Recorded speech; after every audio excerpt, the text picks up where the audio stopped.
Hi, I'm Chef Kurt Martin, and welcome to Hageman's Academy of Agriculture and Food Science.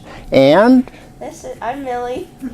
And Millie's my assistant today, and what she's going to do is they made venison burger earlier today, and this is with all fresh ingredients, and it has a jalapeno cheese in there that's a high temp cheese that it will hold up a little bit better if you're either cooking it as a patty or whichever. But in this case, we're going to make a pasta dish out of it. So go ahead, Millie. You can add this to the pan, and she's going to just go ahead and dump them all in there. There you go. What we're going to do is we're going to just chop these up and cook them until they're just about done. And then we're going to add a fresh pico de gallo that they had made. And then when that gets going, okay, here you go. Go ahead and just chop them up. Here, I'll show you, make it a little bit easier for you. Take it and kind of, if you turn it like this, there you go. You know, what it does is it helps to kind of pull it apart, okay? And hang on to the handle of the pan. We're cooking on a butane burner in this case. And the reason we do that when we're filming is we can cook all the dishes that we do on a butane burner.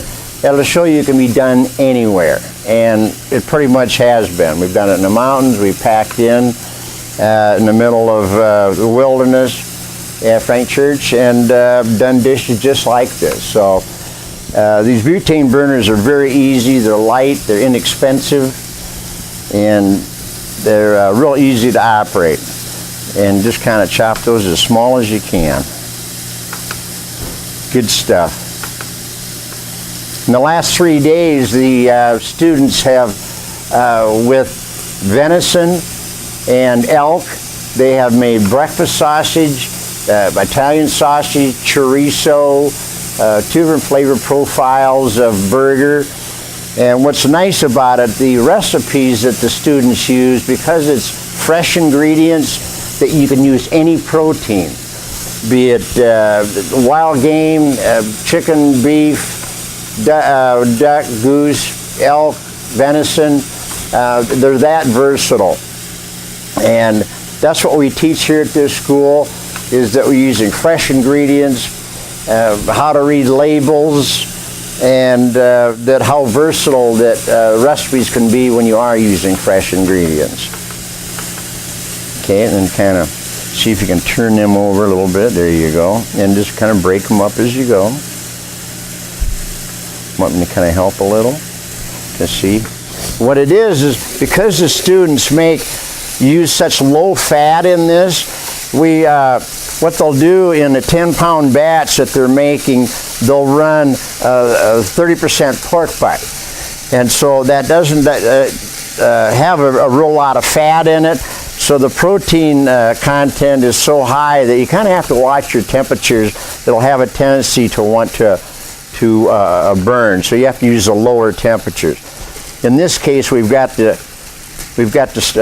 pan turned up pretty high, because we wanted to speed the dish up and how long it was going to take to get this out.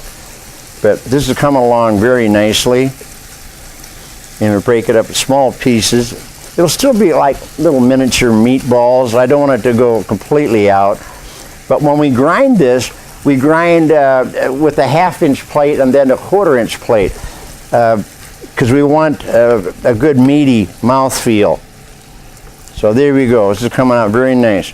Go ahead, Millie. You can go ahead and add your pico de gallo. And there you go. And go ahead and give that a stir. As soon as that pico de gallo is hot in there, it comes back up to temperature, then she's going to add stabilized cream, which is called bechamel. And what you do is you'll take a good quality heavy cream. In this case, we get to use a 40% cream. And let me check. Oh, we're good. Fire's dying. That's okay.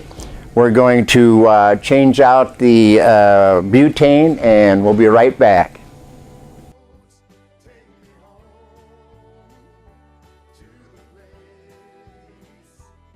welcome back. We got our butane bottle changed. Go ahead, Millie. And you can see this has temperature has come back up to a simmer.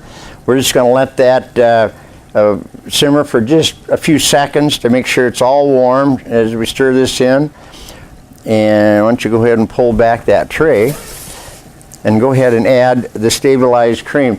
I was describing the bechamel. What you do is you take the high quality whipping cream, and we'll take shallots and white wine, and with the shallot and white wine, we'll just cook those until the wine is almost gone and the shallots are starting to just thinking about getting caramelized.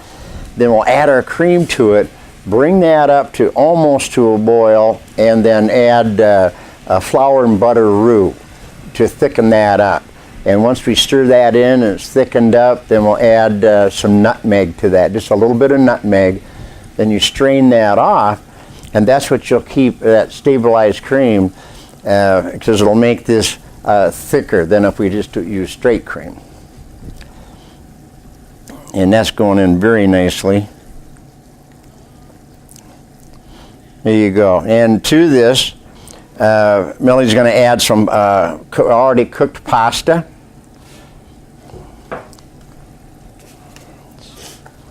There you go. See, once you get this stuff organized, you can see how fast this dish can come together. It just takes a few minutes, and it's really a nice dish. It's with all fresh ingredients, and in this case, we got to use some venison. We've had some wonderful people donate venison and elk to the schools so the students can make all these wonderful things. But there you have it. All right, nice going, Millie. Yeah, we'll add that. It lasts as a top dress. You can see we're back up to temperature. And would you go ahead and shut that off, please? And I'll dish this up. And here you go.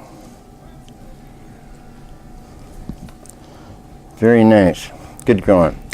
Can I have the this is a high temp jalapeno cheese that we have. We'll just kind of top dress for that right there. And there you have it. It's just that easy and that quick. So thanks for joining us today at the Hagerman Academy of Agriculture and Food Science. Thank you, Millie, for helping out today. And there you go. Very healthy, good to eat. Country road.